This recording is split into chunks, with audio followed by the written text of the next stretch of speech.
juróom-ñeenti waxtu ci guddi tegal na juróom fukki simili ak juróom Mouhalim info ñu nuyuwaat leen baax siyaarwaat leen tënkal leen quelques informations yam ci guddi gi jégalu ci guddee gi dañoo nekkoon ci mbaar mi tàmbalee ko ci ki nga xam ne nee ñu xarit la ci sergent Fulbert Sambou Fulbert Sambou moom kenn la ki ñaari gendarme yi ñu wax ne dañoo réer ginnaaw bi ñu ne moom mu jéem a ñàkk bakkanam ndax dañ ko fekk ci géej gi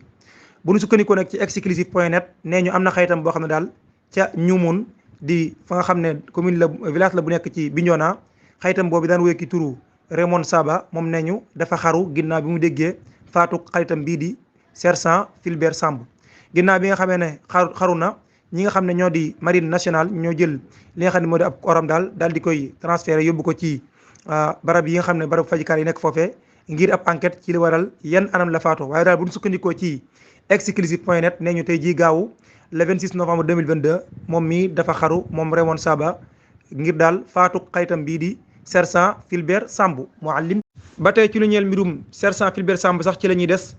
nee ñu daal dañu ko denc te duñu amal ab autopsie ci moom ginnaaw bi nga xamee ne gis nañu ab néewam ci géej gi moom mi nga xam ne ab agent de renseignement militaire la woon nee ñu dañu ko denc talaata ci cimetière yu Saint-Lazare nekk ca Dakar ginnaaw bi nga xamee ne sax lu ko jiitu ay mbokkam ay xeetam ay jegeñaalam daal ñoom ñi ngi doon sàkku daal ngir ñu amal ab autopsie ngir leeral ci yenn anam daal la ki nga xam ne moo di seen mbokk mi ñàkk bakkanam waaye daal ginnaaw bi ay waxtaan yu bëree bëri am na tey jii ci samedi gi ñu mujjee daal jël décision daal nañu ko denc rek donte sax ñoom nag li ñu bëggoon mooy daal ñu daal di amal ab autopsie ngir gëstu li yenn anam la faatoo waaye li ñu mujjee xamal daal mooy ab kooram maanaam ab néewam àgg na ci foo xam ne daal amal ci ab autopsie moom mënatul a nekk ba tax daal kon li ñu mujjee def rek mooy jàpp ci daal di koy denc waaye itam li ñu bëggoo itam leneen loo xam ne du sotti itam mooy bëggoon nañ yóbbu ko ci village bi nga xam ne fa la fekk baax muy village bi nga xam ne moo di ñumun nga xam ne fa la ay waajuram nekk benn village bu nekk ci Kafountine fa la ci Bignona waaye daal li nga xam ne bëggoon nañ ko ñoom mujjeewul sotti ndax itam nee ñu ab kooram maanaam ni mu mel xaw a yàqu àgg foo xam ne daal nee ñu daal di ko déplacé ko yóbbu feneen moom loolu du mën a nekk ba tax na kon daal duñu ko mujjee yóbbu ci village bi nga xam ne fa la fekk baax muy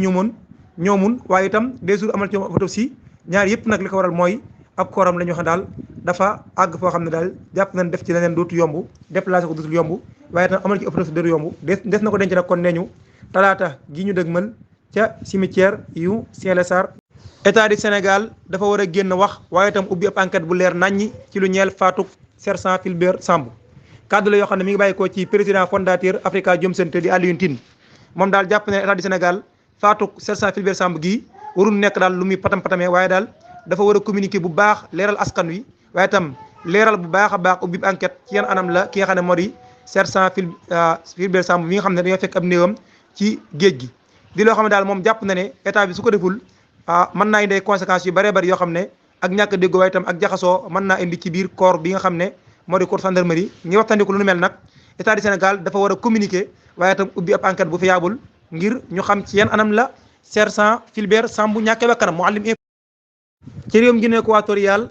président Obiang Nguema falaat nañ ko avec 94,9% des voix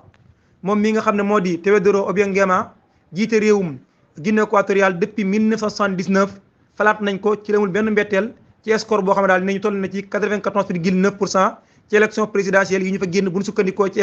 résultats officiels yi nga xam ne joxe nañ ko tey jii ci gaaw gi commission électorale nationale bi daal di koy joxe moom mii nag di Théodoro Obiang Nguema moom li ñu xam actuellement ci histoire mooy ki gën a yàgg ci pouvoir ndax depuis 1979 ba léegi moo jiite réew ma xayma nañ ko ay at mu toll ci 300 maanaam ñeent fukki ak ñett yoo xam ne moo nekk ci bopp réewum Guinée équatoriale bu ñu sukkandikoo daal ci président bi nga xam ne moo jiite commission bi nga xam ne moo yor wàllum élection yi foofee di Faustino Ndong Essano Eyang moom daal nee na falaat nañ ki nga xam ne moo di président ba ci toll ci 94,9% maanaam téeméer boo jël juróom-ñeent fukk ak ñeent yu tegal juróom-ñeent ñoom daal ñoo ko woteel bu ñu xaymaa nag taux de participation toll na ci 98% maanaam téeméer boo jël ci ñu doon wote juróom-ñeent fukk ak juróom-ñett ñoom génn nañ vote ji kon falaat nañ ko mu war a jiitaat réew ma juróom-ñaari at yi nga xam ne moom la ñu dëgmal waaye dañ ci fàttali itam moom Théodore Obiang Nguema mi doomam moom mooy ki nga xam ne moo di vice président bu réew ma moom sax nekk na koo xam ne daal doon nañ ko topp ci wàllum corruption ak itam enrichissement illicite ba nangu alal ju bëree bëri yoo xam ne amoon na ko fële ca réewum France kon ki nga xam ne moo di Théodore Obiang Nguema moom mii kon moo war a jiitaat juróom-ñaari at yi ñu dëgmal ci réewum Guinée équatoriale